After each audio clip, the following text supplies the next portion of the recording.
Core i5, HDMI, NVIDIA GeForce GTX. Boy, that sure sounds like a great combination, doesn't it?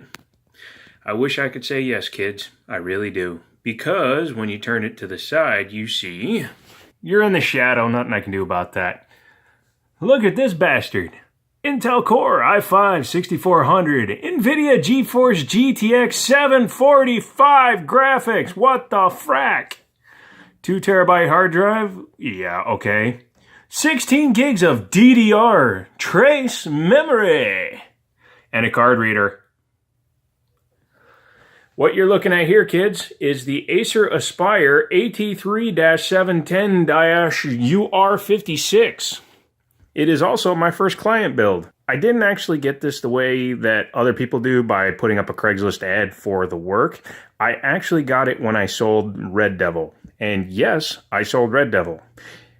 Chris knows why. It's because I got angry with it. Angry and resentful and hateful and did not want it. Got rid of it. So yeah, you'll see what I got coming up soon. Off of my ad, I actually got 2 different people that want me to do some work for them, including this person. Nice guy, ex-military, used to have a gaming computer, now he wants something again, and he bought this on, I guess, a recommendation, probably of a Best Buy employee or something like that, and he got burned.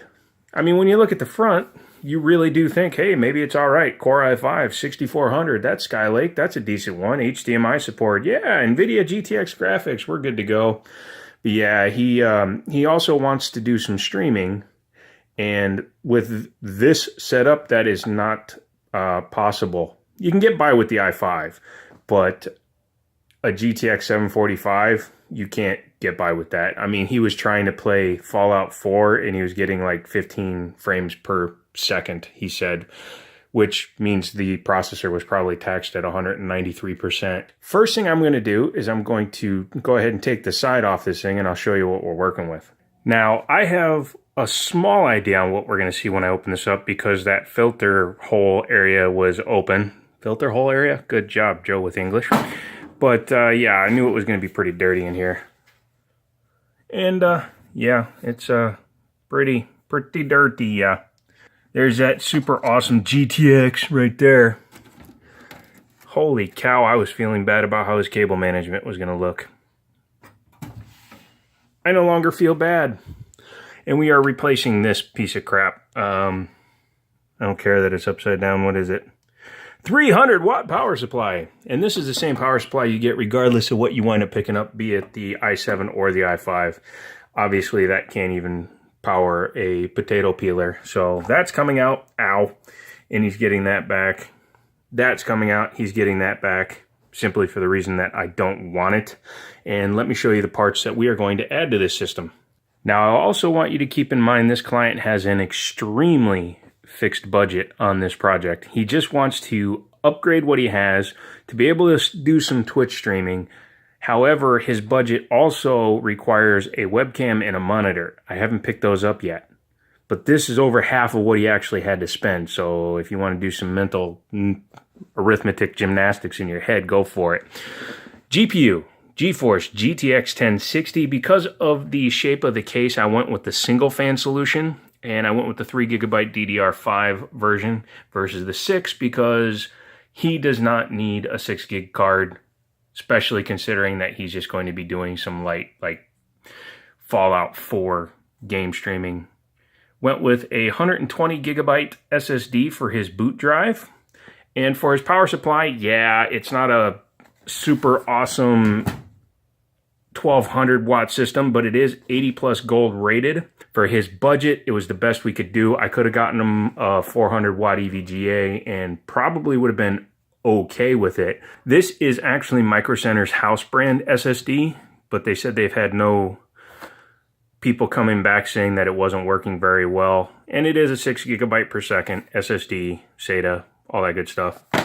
He is keeping the 2 terabyte hard drive in there. That is a spinning hard drive that is at a whopping 5,200 RPMs. So that's going to suck. I will suggest to him that he upgrade that down the line to a 7,200 RPM hard drive. So yeah, first thing I'm going to do is go ahead and blow this all out. I'm going to obviously set you down since I'm doing it on the phone and I can't, you know, hold the phone, hold this, and blow it out because my third hand was cut off in the war.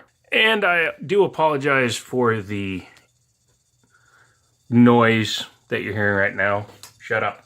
I do apologize for the bad lighting, but as you can see, it is a lot cleaner. And I'm actually going to disassemble it, put new thermal compound on it, do some testing.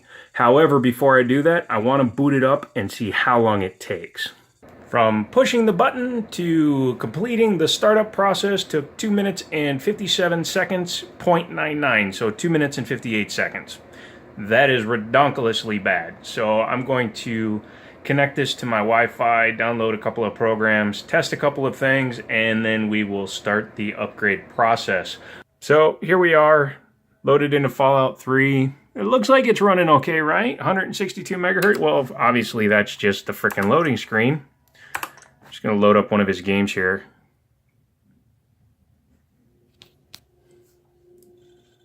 That seems to move around okay. What's your problem, Joe? That's what I hear you saying to me in my feverish mind. Well, as you can see, I'm trying to fill for time here. Because, by the way, that's the max. I haven't screwed around with it yet, and I don't intend to on a GT4 745.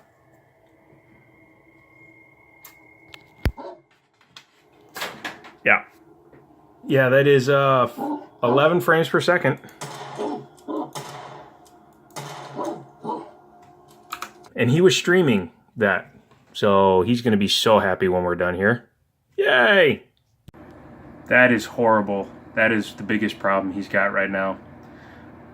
Memory isn't being taxed too bad, CPU's not too bad, but when your hard disk spends all of its time at 100% usage, that ain't good. And all it's doing is extracting a file. Obviously it's doing all of this other crap on there, but still. All I did was ask it to unpack a file. I can't even run Cinebench because it won't even finish. Look at that. And this is a Skylake processor, don't forget that. I couldn't stand it anymore. I couldn't work with that thing anymore. It was driving me bonkers. So what I'm going to do now is go ahead and tear this thing apart, rip it a new one, and install this hard drive, which is going to lead me to another problem on this board. Do you see my problem? I only have 2 SATA ports. What a cheap piece of junk. Oh well, he's going to have to go with a removable frickin' DVD player. Next day, and I think I'm as done as I can get this system since I'm trying to work with the original pre-built motherboard and stuff. Changed out a couple of the SATA cables just because, you know, red is cooler. I've got the SSD installed. The hard drive is installed. Well, put back. GTX 1060, and I was correct that going with the shorter one was the right thing to do because as you can see, that's the 3.0 header as well as a front I/O. And there is the HD audio, which is running under the front edge of the card, which I barely missed because the original card that was in here was single slot and it's made to butt up against the side of the HD audio connector. So clean that up, change the thermal paste, change the thermal paste, and now that's working good. RAM was fine. The power supply is installed, and again, 80 plus gold efficiency rating, so that's good. Tucked as much of the cabling up in here as I could. And because he unfortunately will not be able to run a optical drive that's inside the computer with that motherboard, I went ahead and gave him my old LG portable. Well, not gave, he's paying me for it, but he's going to use that. The other thing is, this is the original hard drive that came with the system, and since Windows isn't partitioned on this hard drive, I can't just section it off and clone the Windows operating system part to the SSD, and he has about 500 gigs of games on there, and he did not, well, I did not want to wipe his system because he has tons of mods and stuff installed. So I went ahead and I just installed the hard drive, left everything on the spinning hard drive, and told him, you know, to reinstall his Steam to the SSD. That will make that run faster, just so that he'll be able to run his games faster, even though his boot times will probably still suck until he decides to step up and get a 7200 RPM hard drive in the future anyway. But yeah, for a literally for a under $300 upgrade to a pre-built system, he's doing fine. And if you're wondering why my face was never in the video, that's because I'm not going to be on video for a while, because Mount St. Vesuvius, my face still hasn't finished, you know, exploding. So yeah, if you have any questions, leave them down below. If you liked the video, give me a thumbs up. Leave me any comments on things you think I can do for the next one, or things I did wrong on this one.